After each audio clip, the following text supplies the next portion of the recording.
Di preskonferansekî de li ser planên saziya boşahiya Esmanya Amerîkaya NASA yên ji bo vegerandina astronotên li heyvê berpirsê wê Bill Nelson got ku di bernameya Artemis de NASA ne hevkarê tekane ye.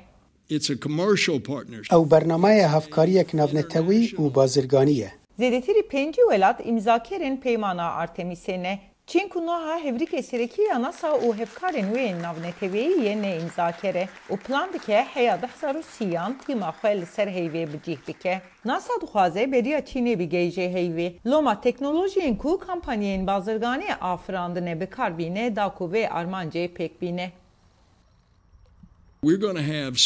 Em ê li ser SpaceXê keştiyeke bicihkirinê bifirînin ser Artemis 3. Artemis 4 wê bibe SpaceXê û Artemis 5 wê bibe Blue Origin.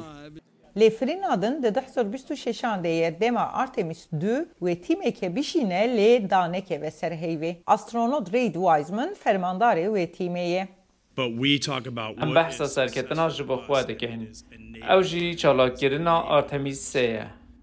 NASA di erka Artemis siyade dixwaze li nêzî cemsera başûriya heyvê dakeve da ku li cemed û avê bigere. Nelson dibêje tecrübeya Elon Musk di ceribandina roket û keştiyan de û têkiliya wî bi serokê hilbijartî Donald Trump re dikare alîkariya Artemisê bike. Bi dîtina min ew têkilî wê ji bo piştrast budceya NASAyê bi fayde be. I'm with Elon Musk. I think we should. Ez bi Elon Musk re me. Divê em armancên xwe bêtir pêş bixin. Divê em biçin Marsê. Kamar da astronotekî teqawütbî yê NASAyê ye. And we should know. Divê em heyvê tenê bi armanca pêşxistina teknolojiyên ji bo çûna Marsê bikarbînin. Di 2005 de Kamar da di tîma yekeya keştiya fêzayê de bû. Ku piştî keraseta Kolombiyayê ya 2030 de hat damezrandin. Ku dema vegera dinê de ket û hemû heft endamên wê mirin. Li ser mertela germeya keştiya Orion fîkarên Kamarda hene. Lê NASA bawer dike ku wê pirsgirêk çareser kiriye. I think this could be. Bi dîtina min ev dikare bibe qonaxa guhertinê û dibe ku em ber birêka rast ve biçin yan jî dibe ku ew dawiya NASA be. Cigira berpirsê NASA astronota berê Pam Melî got ku girtina biryarên derbarê Artemis de beriya rêveberiya nû dest bi kar bike giring e. Beriya Çînê vegere heyvê.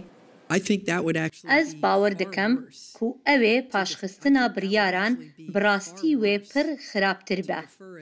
Serokê Hilbijartî Trump li ser medya civakî diyar kir ku ew plan dike karsaz û pilotê dewlemend Jared Isaacman li şûna Nelson wekî berpirsê NASAyê erkdar bike.